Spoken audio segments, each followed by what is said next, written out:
Bonjour à tous, c'est un très grand plaisir de vous accueillir sur ce plateau virtuel qui sera l'un des derniers de cette séance exceptionnelle de la Société française d'ophtalmo en 2020. Je voudrais d'ailleurs encore remercier toute l'organisation de la SFO et toute FMC Productions pour la qualité de la réalisation. Et c'était une première avec parfois quelques difficultés certes, mais une réussite globale. Et encore merci au nom de notre comité d'administration. Nous vous accueillons pour cette session sur la sécheresse oculaire et c'est une session qui est placée sous le soutien des laboratoires Cantel. Et c'est logiquement que nous allons parler donc de thérapeutique, mais aussi de diagnostic dans la sécheresse oculaire. Alors le programme, il est relativement simple. C'est pas très poli, mais je vais quand même commencer par parler en premier, puisque c'est plus logique pour l'histoire de nos présentations. Je vais vous parler du break-up time, ou plutôt des break-up time. Puis le professeur Cambaretta de Clermont-Ferrand vous parlera d'un cas clinique du diagnostic d'une sécheresse oculaire chez un patient candidat à une chirurgie. Ensuite, le docteur Serge Dohan de Paris et de la Fondation Rothschild vous parlera des diagnostics et thérapeutiques selon des algorithmes qui ont été définis dans le DIUS et probablement qu'il y mettra sa touche personnelle.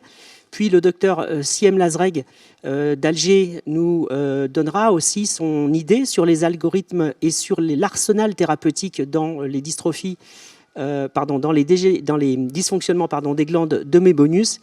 Et enfin, le docteur Traune de Saint-Étienne nous présentera une très belle étude rétrospective sur l'interface entre un traitement assez innovant qui est la lumière pulsée et des méthodes diagnostiques telles que le Lacridiag dans le cadre des dysfonctionnements mémomiens.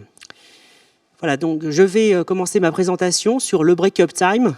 En fait, de quel but parle-t-on et dans quel but faisons-nous ce test du break-up time? Voici les conflits d'intérêts avec évidemment le laboratoire Cantel. Alors, dans la définition de la sécheresse oculaire selon le DIUS-2, on parle d'instabilité du film lacrymal. C'est un des signes majeurs, c'est même le signe le plus constant. Et si on reprend le DIUS-2, il y a trois signes importants pour faire ce diagnostic, trois signes cliniques importants pour faire ce diagnostic. La coloration de la surface oculaire, certes, c'est un signe très efficace, mais c'est inconstant. On peut avoir des sécheresses oculaires avec très peu de coloration cornéenne.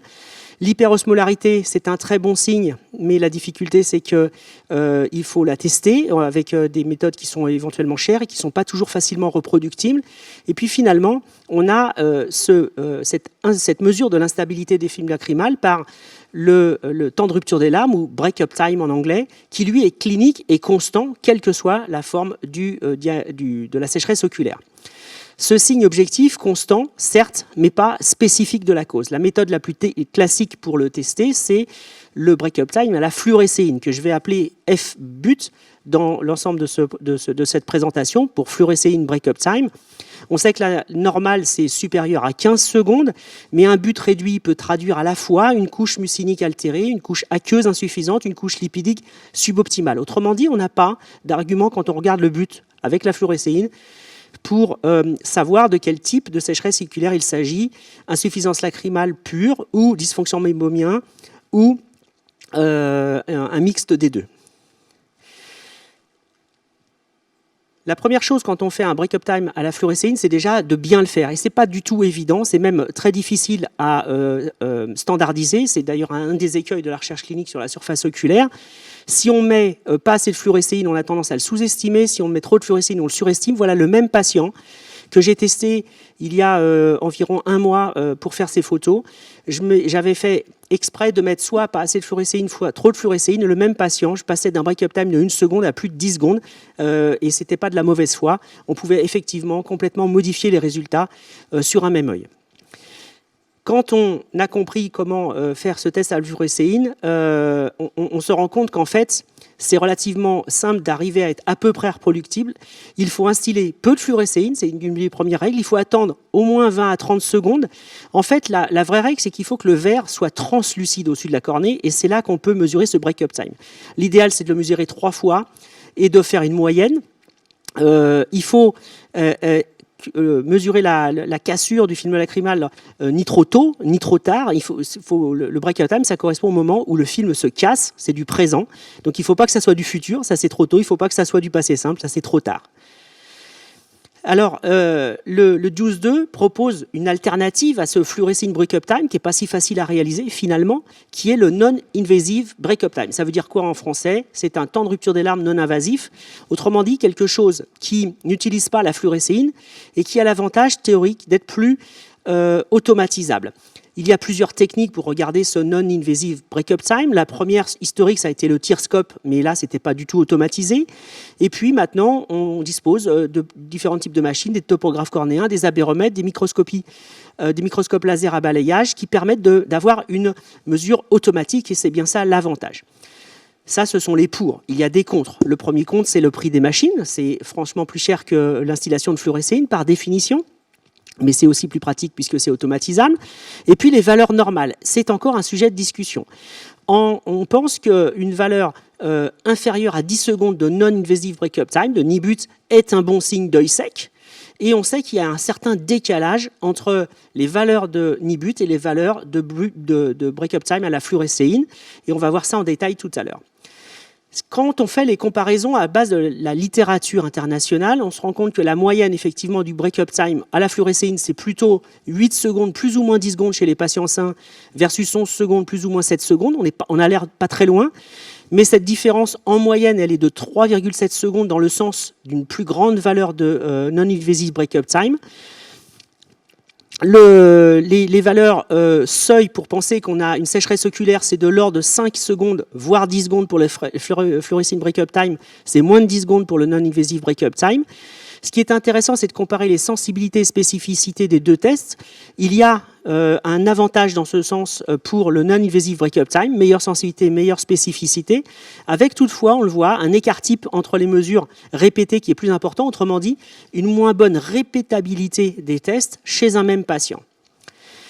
Une thèse réalisée dans notre équipe par le docteur Pierre-Emmanuel Raymongin, qui va bientôt prendre ses fonctions de chef de clinique, a montré qu'effectivement, quand on utilise la plateforme LaCriDiag pour mesurer ce non-invasive break-up time, on observe une différence moyenne, ce qu'on appelle un biais moyen du fait de la technique, mais c'est une différence moyenne en français, de 2,7 secondes dans le sens du non-invasive break-up time plus long que le break-up time.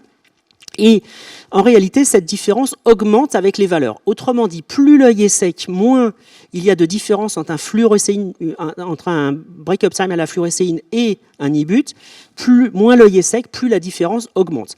C'est finalement rassurant parce que quand on a des valeurs faibles, on est à peu près sûr que si on avait fait le fluorescein break-up time, on serait à peu près à la même valeur. Dans cette même étude, on a démontré que dans nos mains et avec la machine LaCriDiag en question, le non-invasive break-up time était corrélé au score de coloration cornéenne, au score d'Oxford, de façon significative. Le fluorescein break-up time, pour y revenir, il n'a pas que des désavantages, hein, bien au contraire. Il a un avantage déjà, c'est qu'on peut regarder sa dynamique. Et il y a un très bel article de l'équipe de Tokyo qui a montré que lorsqu'on utilise la fluorescein break-up time et qu'on enregistre la vidéo du break-up time, on peut voir 5 types de casse de la fluorescéine, du film lacrymal, qui sont dits en air, en tâche, en ligne, en créneau ou de façon randomisée. Alors, quand on lit cet article, qui n'est pas toujours facile à comprendre, pour être honnête, j'ai dû m'y prendre à plusieurs fois pour essayer de le résumer. Voilà ce que j'ai cru comprendre, c'est que quand il y a peu de larmes, eh bien, on a volontiers cet aspect en air, celle que vous voyez en haut et à gauche. Quand on a une hyper-évaporation, on a volontiers l'aspect aléatoire, c'est-à-dire une forme de break-up time qui n'a pas toujours qui donne pas toujours la même image. Quand on a un déficit en mucine, donc une faible mouillabilité, on a plutôt cet aspect en spot. Et puis, quand on a des lignes ou quand on a des fossettes, dimple et line, eh bien, on va en réalité sur des phénomènes mixtes de sécheresse oculaire.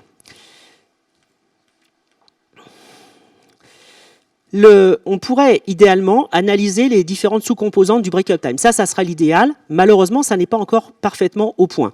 La dynamique de la couche mucinique, à ma connaissance, il n'y a pas le moyen de la tester. La dynamique de la couche aqueuse, purement couche aqueuse, eh bien, idéalement, il faudrait faire une fluorophotométrie de la couche aqueuse. C'est techniquement faisable, tout en sachant que l'ajout de la fluorescéine dans les larmes modifie cette composition de cette couche aqueuse, donc on introduit un biais d'observation.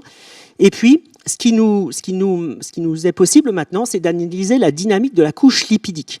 Cette dynamique de la couche lipidique, on peut le faire de façon subjective avec le Tearscope ou de façon objective avec des appareils comme le LipiView, par exemple, et puis avec d'autres interféromètres automatisés. Et on peut voir que en interférométrie, ça permet de mesurer la quantité de la couche lipidique. On considère que la valeur anormale est en dessous de 60 micromètres.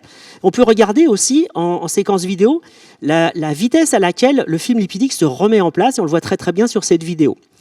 Des études de Singapour par Louis Tong ont montré que cette épaisseur lipidique était en moyenne de 50 nanomètres. Inférieur à 70 nanomètres, c'est une sécheresse oculaire, enfin c'est une insuffisance de couche lipidique, pardon, avec un coefficient de reproductibilité qui était très très bon. En revanche, cette épaisseur de film lipidique, elle n'est pas statistiquement corrélée au but à la fluorescéine, au classique break-up time. Ça n'est pas non plus corrélé au niveau de coloration de la cornée, ni aux symptômes. Une autre étude a montré qu'en revanche, cette épaisseur lipidique était bien corrélée à l'expression du mébome, qu'il s'agisse des dysfonctionnements mébomiens de type obstructif ou non obstructif, et même dans les déficits aqueux, cette épaisseur était corrélée à l'échelle d'Oxford, c'est-à-dire au niveau de coloration dans la cornée. On peut maintenant, grâce à un appareil qui vient d'arriver sur le marché, il y aura sûrement des concurrents dans les mois qui viennent, on peut mesurer la dynamique du film lipidique. C'est une machine qui a été appelée Lipid Layer Imager, si mes souvenirs sont bons. Donc la technique consiste à faire la différence entre l'image qui provient de la couche muco-aqueuse et celle qui provient de la couche mucinique. Et ce qui est intéressant dans cette étude, c'est qu'ils ont suggéré que le fluorescéine break-up time, le break-up time classique qu'on fait tous à la lampe à fente, serait à peu près équivalent en valeur au temps de rupture du film lipidique. Et là, vous voyez que plus ça va, en fait, plus ces données nous permettent de décomposer la dynamique du film lacrymal. On peut donc bien parler des buts et non plus du but. Donc en conclusion, notre JUICE 2, c'est-à-dire le grand rapport international sur la sécheresse oculaire publié en 2017, propose de privilégier le non-invasive break-up time. Certes, la question c'est lequel, parce qu'on a vu qu'il existe plusieurs types. Ce NIBUT a beaucoup d'avantages. Il existe plusieurs machines disponibles, mais en revanche, pour l'instant, il n'y a pas de seuil clairement défini pour savoir ce qui est pathologique de ce qui ne l'est pas. La corrélation avec le fluorescent break-up time certes existe, mais n'est pas parfaite. On ne peut pas remplacer stricto sensu. Le fluorescent break-up time reste donc d'actualité, mais en complément, à mon avis, du non-invasive break-up time. Et dans l'avenir, le lipid break-up time pourrait apporter des nouvelles informations et on pourrait mieux comprendre ce qui se passe sur la surface oculaire de nos patients. Je vous remercie de votre attention.